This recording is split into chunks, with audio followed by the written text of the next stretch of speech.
Welcome everybody to the course development series. My name is Kate Johnson. I'm the manager of faculty development and engagement at UAGC.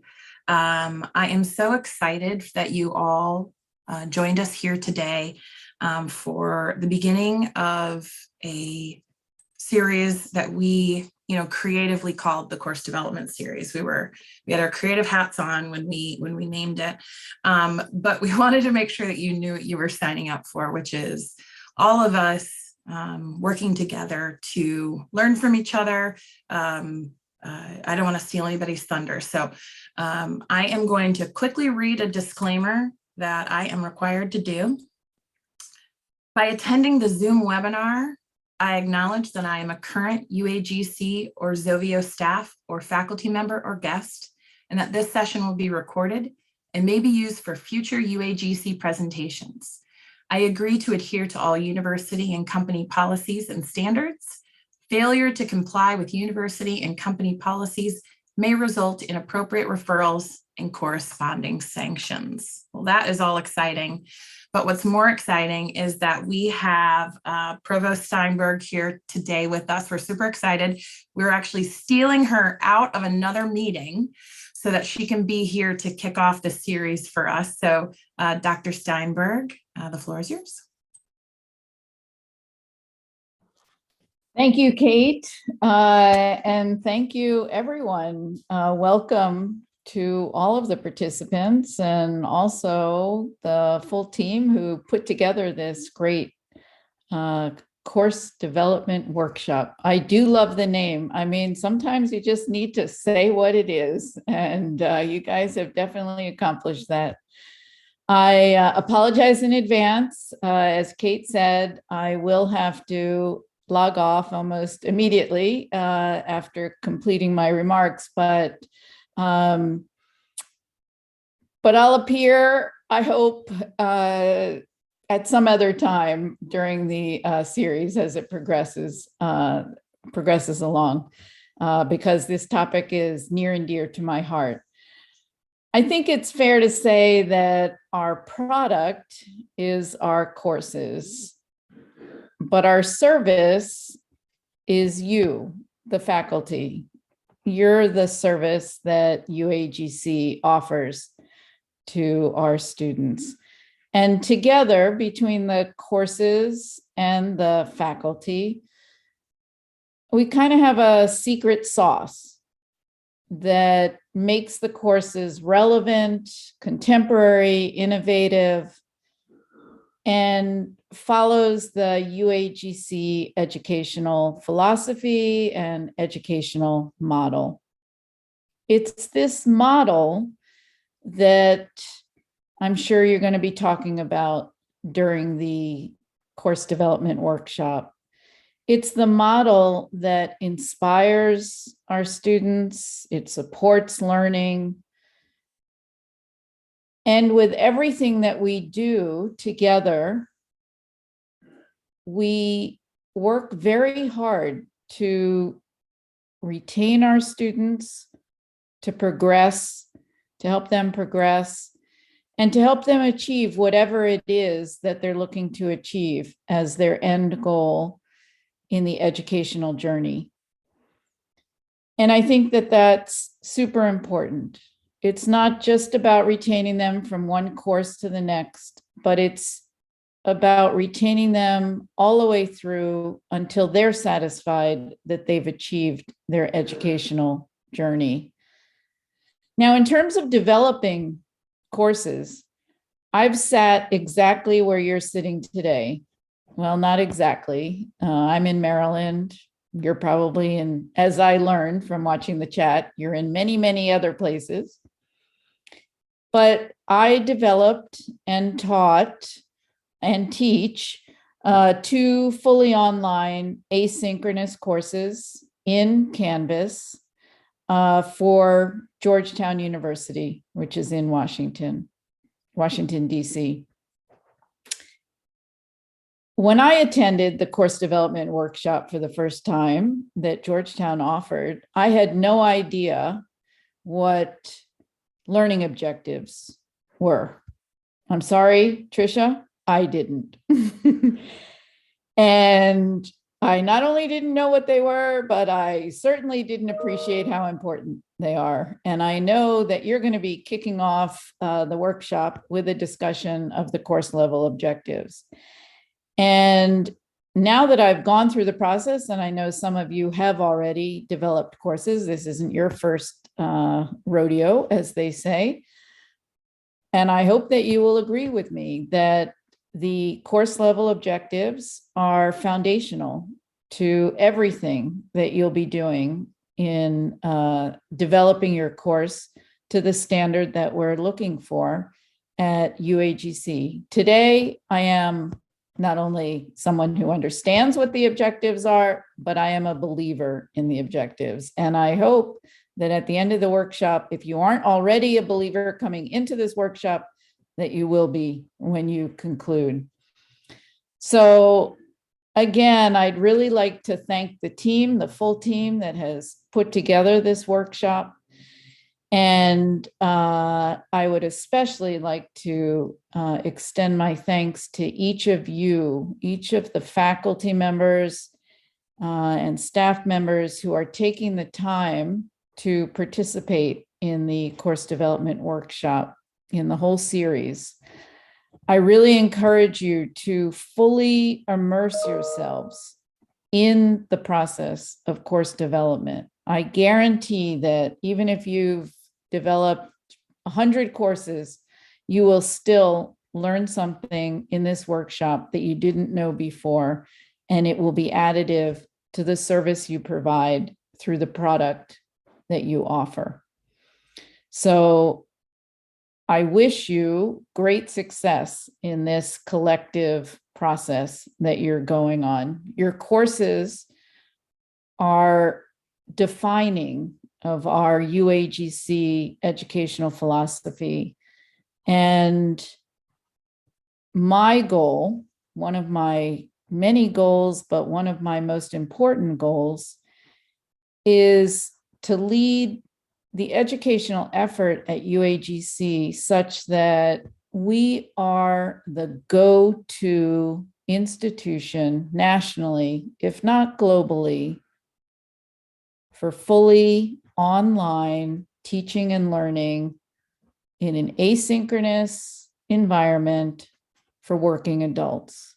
That's a mouthful, but that's where I want to be. I know we can do this together, and I'm looking forward to our continued success in this area. And again, I really want to thank you for joining this experience and for listening to me for these past couple of minutes. So thanks very much, Kate, for inviting me. Thank you, Tricia, for your leadership of the team. Thank you, all members of the team, and thank you to the faculty. Thank you, Provost Steinberg. We appreciate you taking time, and we're excited to have you back as the series continues. We're going to hand it over to Amy Erickson. Amy. Hello and welcome. I just wanted to go over the outline that we're going to use for today and talk to you a little bit about some of the goals we have for this course development series. First and foremost, we want to share resources and experience and expertise as a UAGC community. We understand we have people from all walks of life and all kinds of experience with various universities across the country. So we understand that people have used other resources and have different experiences. So we want to bring those together so we can collaborate and learn from one another. We want to delineate the course development process to faculty and staff. The reason is it's a pretty precise process. There are milestones that have to be met throughout. And so to make sure that everyone is aware of the various milestones that occur during the process so they can be aware and able to achieve those milestones as they arise. We want to assist course developers with questions related to methods, resources, and best practices. These are ongoing conversations we have where we bring, again, our experiences and some of our experiences with other resources to help one another, and also to sort of look for resources that may be better suited to our specific student population. We also discuss evidence-based practices that result in high quality, high impact courses at UAGC. So we want to know what's working, what's not working, what shows improved cognition in the classroom, what can demonstrate everything from success in subsequent courses to success when we talk about things like graduation rates, and even success in terms of retention. So what are these things that we can use to make sure that our courses are engaging, they are high impact and high quality for our students? Thanks, Amy. And Amy is a faculty coach here in the CETL. So I apologize, I didn't list that. So next up, we're going to do getting started with CLOs, kicking off from the Office of Assessment and Curriculum is Tricia Lauer and Nikki Perry. Hi, everyone. Good morning. My name is Tricia Lauer, and I'm the Vice President of Assessment and Curricular Affairs.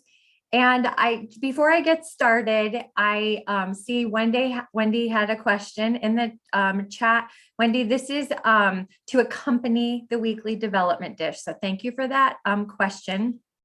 Also, there was a Q&A about course development, and I will respond to that and get the answer to that question out through the deans and department chairs. I don't want to spend time since we only have 30 minutes talking about resources and course development, when we're really here today to talk about the first piece of developing a course and envisioning what it is that you hope your students to be able to do and learn while they are in your classroom. As you all know, the course starts with the course description and the course learning outcomes. So that's really what we're going to focus on a little bit today. Nikki? Hi, everyone. I am Nikki Perry. I'm the manager of curriculum and assessment. And as Tricia mentioned, we really want to discuss the course learning outcomes, or CLOs. So one very important thing to note is that the CLOs are what should drive the course curriculum. So not the textbooks, not resources or videos that you find. It really is rooted in the CLOs, which is why it's so important that your CLOs are measurable and they're achievable to help guide you through your course development. Equally as important, although I know that my team and I are often associated with the course learning outcomes, and I appreciated Sarah's honesty in her introduction, is the alignment between the course description and the course learning outcomes, making sure that what's in our course catalog, or how we present what the course will entail to students, is in alignment with what they should be able to do by the time that they complete your course. And some questions to ask yourself when you're creating CLOs, whether it's the first time you're doing it or you need a refresher, are how does this course align with the program learning outcomes, so those PLOs, and where does it fall on your curriculum map? And for those of you who do not know, you do have curriculum maps. They are on the assessment website. So I can go ahead and drop that link in the chat as well. You can also look at your PLOs and your course sequence on the catalog. But also you want to look at the prerequisite skills that students will have once they come into the course. And again, just using your curriculum map and looking at your courses and the scaffolding will really help you do that. Another consideration as you're creating the course learning outcomes is in thinking about even the bigger picture. How does your course not only fit into your program or the programs? I know, for example, there are some courses that support learning across multiple programs. I'm thinking of accounting, for example, and how that supports many programs in the Forbes School of Business and Technology, but also even thinking more broadly about the institutional learning outcomes. Quick question, does anyone know, and you can drop this in the chat, how many institutional learning outcomes we have, and if you don't, where you could find those? I know you're probably thinking, I didn't know if I had to share this today. There are a handful. I know that this goes beyond my normal, probably what you're thinking about how many many of you could probably say Trisha only allows a certain amount, but you can find them on our website, and I've just put it in the chat. There are 8. ILO 2 is kind of, I know, yay for all the people that knew. ILO 2 is a little bit of a hybrid because it talks about communication very broadly. The other consideration is thinking about the WASC core competencies. And while those are technically geared toward undergraduate learning, they are important skills that our accreditor has deemed for all levels of the institution. And does anybody know how many WASC core competencies there are? It's okay to look on the website. I'll put in the chat what that is. There are 5. And interestingly, 2 of them are ILO 2. So written communication, oral communication, critical thinking pertains to ILO 1. Information literacy is tied to ILO 4. And then quantitative reasoning isn't specifically called out in our institutional learning outcomes, but it is tied to critical thinking as far as problem solving goes and whatnot. And I don't want to spend a lot of time on that, but good job for all of you who participated in the chat, and just something for you to mull over and digest as you're thinking about the broader picture for where your course fits into student learning. And then can we go to the next slide? So just some more considerations to ask yourself when you are creating those CLOs. And one that I find is really important is, what do I want the learners to have mastered by course completion? And I think when we think of CLOs, we may think, what are they doing in the course? But it's really, what will they have mastered once they finish the course? I think that is extremely important. And also, what competencies should a student have acquired at the end of the course, and what are the important topics, innovations, or developments that are happening in that particular field of study? Another consideration, and this ties back to the institutional learning outcomes as well as the WASC core competencies, in thinking about general education. And particularly if you are responsible for re-envisioning or envisioning, for that matter, a general education course, how does it align with our general education learning outcomes and that course sequence? And I know we're considering and dialoguing about some changes there, but what are those important skills that students need to be able to walk away with? And lastly, if you're revising an existing course, it's always a best practice to look at those existing CLOs. And if you are a course lead, when you're revising the course, you'll be provided with the course snapshot from your assessment specialist, which shows you that waypoint assessment data on your CLOs so that you can make updates to improve student learning. Thank you so much, Trisha and Nikki. Now we're going to move into a section that we're calling faculty perspective. And so we have Jen Zauer from the Department of Education and Liberal Arts with us to talk a little bit about how she uses CLOs in her development process. Jen. Hi, everyone. Thanks so much for inviting me to share a little bit about what does this look like when I have my course learning outcomes and I'm just, getting ready to sit down and think about redeveloping a course, and I have these outcomes, and what do I do and how do I use them? And I think the first thing that always pops into my head when I'm using these outcomes is my outcomes are my starting point. They are the first place that I go when I'm thinking about what is going to happen and what is going to unfold in my course. Those outcomes drive all of the content that is brought into the course. And when I have those outcomes, one of the things, and Nikki just mentioned it, that I look at with those outcomes is, what does the course data tell me about where more support might be needed? I'm currently in the middle of a course development, and we noticed that one of the CLOs just wasn't represented widely enough in the course. It wasn't balanced enough in the course when it compared to other course learning outcomes.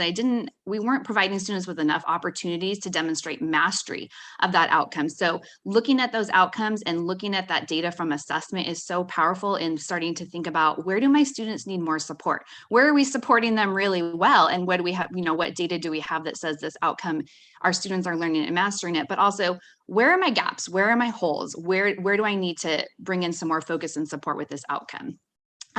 With that information in mind, then the next thing that I typically do is I sit down and brainstorm. What are the subskills that my students in these courses are going to need in order to master the outcomes? And I think of these in my head as kind of that non-negotiable content. And I mean that in the sense that it absolutely has to be brought in, because it's a supporting skill or a sub-skill of those overarching course learning outcomes. So I derive and figure out all of those non-negotiable skills based on my outcomes. I think of them in my head almost like stair steps, right? My course learning outcome is at the top of my stair. And what do I have to know to walk up the first step, and then the next step, and then the next step to finally make it to the top floor? So all of those skills become that non-negotiable content. And with that non-negotiable content or those sub-skills, then you have them. When I do it, I kind of have them listed all out, and it's a messy process in the beginning. So it's not always straight and linear. I have all those sub-skills out, and I look at them because I'll map them out underneath each course learning outcome. And I look for ways that they complement each other across course learning outcomes. If we think about learning, right, we know that when students are able to make connections from one concept to another, then they tend to learn that content at a deeper level. So when we have all of our sub-skills and our non-negotiable content grouped by course learning outcome, and we look across, we can look for ways that sub-skills complement, so that we can think about how can we merge some of that content together. While it might be connected to a different course learning outcome, how can we bring those ideas together in order to create deeper and more meaningful learning opportunities in our course that are ultimately going to benefit student mastery of those course learning outcomes, which, as Nikki shared, is our end goal. I also think about when I have all these sub-skills and non-negotiable content, what if these skills are brand new knowledge? And what are things that are opportunities to extend and build on the prior knowledge that students already have? And this is where when Nikki and Trisha were talking about looking at those curriculum maps and thinking about, where does this course fall within the sequence of the entire program? Is this an outcome that is just a concept that's being introduced? Is it something they've had and I can build upon it? Or I know they've learned this a couple places, and now I'm really digging with the higher level blooms in my course learning outcomes to really push those students to mastery and a higher level of learning. Another thing that really helps when looking at those course learning outcomes is to look at the professional resources that are out there and what's happening in the field, right? We want to make sure that when we write our outcomes that they're relevant to what's going on in the field, but looking at things, for example, I work in the early childhood programs. The National Association for the Education of Young Children is one of our big resources. So what's happening there? What are their standards? How are their standards aligned with what's happening with our course, so we can bring those ideas in? Another essential part of looking at those outcomes and using them to help guide is collaboration with peers.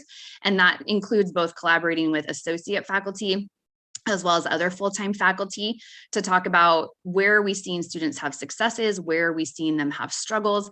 What are concepts and content that we think need to be added and brought into this course? Or what are concepts and content that maybe was in the course that isn't connected back to an outcome, and maybe it needs to be moved and shifted somewhere differently? And then finally, and I think this one is so helpful when I'm working on courses, is that throughout the whole development to continually map to my course learning outcomes. Every time we're looking at something for a discussion or for something for an assignment, how is this connected back to my outcomes in the course? And Kate, if you can move to the next slide. And then the other element that we wanted to talk about when thinking, I have my outcomes and I'm sitting down and I'm working on this course and I have my textbook, is what is the role of the textbook in supporting our outcomes? And so one thing that we think is really beneficial is that when we're looking at that content, and I talked about having non-negotiable content and those sub-skills and mapping them out is to arrange that content that you came up with first into a sequence that makes sense. Don't necessarily take and arrange your concepts, your sub-skills in the order of the text, but instead do the reverse. You have your non-negotiable content, you know what's connected to your course outcomes, and lay out a sequence for that content in the course first, and then see where the text fits within that content. So this way you're making sure that the course learning outcomes are driving what's happening in your course versus the textbook driving what's happening. And just the idea that it's okay to be selective with what we pull and use from our textbook. We know that we want to make sure that when we're choosing our textbooks and our students are purchasing them, that they're getting their bang for their buck, right? That we're choosing resources that are supporting the course, but that it's okay if there's elements of that textbook that don't align with our course learning outcomes, to not include those and to use the textbook as a way to support what we've decided is the content based on our outcomes. And something that can be helpful with that too is to really look at those chapter objectives at the beginning of each chapter and see which ones map and align to your course learning outcomes to help make those decisions. And then finally, thinking about balancing the support for each course learning outcome. So we want to make sure that we're providing the same amount of, resources and support for course learning outcome 1 as course learning outcome 2, 3, etc. So those are just some suggestions and tips if you're sitting down with your outcomes and thinking about how do I take these outcomes and start to build my course. Thank you so much, Jen. And we'll probably have to make this a 45-minute series from now on and not a 30. Noted. We're getting it all, but we're going to do a little putting into practice. So put your thinking caps on. Trisha, Nikki, and Jen are going to take us through a little activity. Hi, everyone. This is going to be speed round. So get your fingers warmed up to participate in the chat. So Jen is getting ready to do a revision with a team of her colleagues of ECD 305, which is titled Positive Learning Environments. And so what we thought we would end today with is reviewing the course description as well as the course learning outcomes to see where there might be some opportunities or suggestions that you all might have, because I know we have a lot of very expert faculty with us today. As you look at the course description, and kindly take a moment and review that, as well as the course learning outcomes, where might you see some opportunities for Jen and her team to rethink the course learning outcomes? CLOs, thank you. Remember, your courses are 5 or 6, or in some cases, a few more weeks. So yes, for sure. And I do want to share that they do not actually have 10. Trisha added a bunch for the purposes of this. Yes, Stacy, there is certainly a way to cut back. Learn about. What's the issue with learn about? Number 4, notice that in our conversation earlier, Nikki mentioned upon successful completion of the course, students will be able to. Learn about is what they're going to do during the course. So remember, your course learning outcomes are not about what the students do during, it's what they can do once they've successfully completed the course. So I'm glad to see that. I'm noticing someone mentioned for number 9, there are 2 Bloom's verbs, identify and explain. If a student can explain how to implement appropriate strategies, it's assumed that they're able to identify. So it's never a best practice to have 2 in there. It's what do you want the student to be able to do? Identify might be something, to Jen's earlier point, that the student would do as a weekly learning outcome, maybe in week 2 or week 3. I'm seeing 2 issues there. How do you know that someone can appreciate something? That's really not measurable. Yeah, and when they're not measurable like that, it makes it challenging to think about what are those sub skills. So if you had a CLO that said appreciate the value of a high quality learning environment, well, what does that mean? What skills do they need to know in order to be able to appreciate? So the more measurable our verbs are, the easier it is to think of what are those skills to walk up those stairs to mastery. Yeah. And I see a lot of people don't like number 7, which good. I'm glad that you don't. Understand. Again, how do you know if someone understands something? What would you have the student do or produce or be able to do with that knowledge? Like, that's great if they can understand it, but what can they do afterward? I'm seeing a lot of people don't like number 10. We see, unfortunately, items like number 10 a lot. That's something that they're doing in the course. And so again, this is something the student can do after. This might be a weekly learning outcome, but again, it's like, what are they learning just because they complete the final project? So this is one that I don't love. Number 5, Jen, do you want to talk about that one for a second? Do I want to talk about number 5? Yeah. So number 5 actually is a current course learning outcome. And I was sharing with Trisha and Nikki, I was in a meeting with Michelle Simasek, who's partnering with me on this course. And we were talking about it yesterday, right before I came into a meeting with Trisha and Nikki. And I said, when we talked about doing this, as yes, put it up there, because recommend strategies really could become more measurable. What does that mean to recommend strategies? How can we tighten up that Bloom's verb so that we can have a more clear picture of what does it look like when students have mastered that? So, yep, that is one that is on our list to tweak and adjust as we move into our development. Okay, the only one that I'm going back and looking, I don't see that anyone's commented on, is number 6. And I know we're out of time. And number 6, I threw in there as a zinger. If you look at the course description, there's nothing about legislation and public policy, but then there's a CLO about it. So this is where ensuring the alignment between what the description of the course is and what the students will be able to do once they've completed it is important. And we sometimes see this gap as well. So another thing to consider. So I think I saw lots of great feedback from many of you about maybe lumping things together or rewording. Definitely cutting down on the number of course learning outcomes, thinking wisely about what the key things students should be able to do at the end of the course, rather than a bucket list of items. And many of these, as you pointed out, could be weekly learning outcomes or eliminated entirely as well. So great job.